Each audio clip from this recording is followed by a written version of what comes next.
मोजणी मोफत, पोलीस बंदोबस्त मोफत, वहिवाटीची मोजणी, शेतीच्या आपला पांधन रस्त्याची मोजणी करता करता समजा एखादा शेतकरी 50 शेतकऱ्याची जर त्या ठिकाणी वहिवाट थांबवत असेल तर त्या शेतकऱ्याच्या सर्व योजना बंद करायच्या.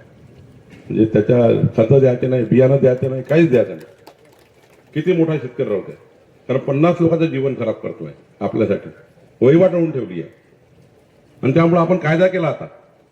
आणि त्यामुळे कलेक्टर साहेब माझ्याकडनं आपल्याकडनं अपेक्षा आहे या वर्षभरामध्ये संपूर्ण पानन रस्त्याची मोजणी करून वहिवाट उघडी करून, सर्वात महत्वाचं काम आहे कलेक्टरेटचे.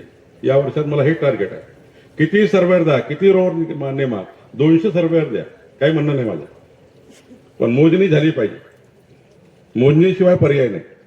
आणि मोजणी झाल्याशिवाय तुम्हाला त्या ठिकाणी वहिवाट कळणार नाही. वहिवाट कळल्यानंतर जर उद्या अतिक्रमण करू नये म्हणून झाडं लावले, झाड तोडता येत नाही, गुन्हा दाखल होतो. झाड तोडता येत नाही, गुन्हा दाखल होतो, कारण फॉरेस्ट झाड आहे. त्यामुळे एकदा झाडं लावले साईडनी वहिवाटीला, मग कुणी हात लावू शकत नाही.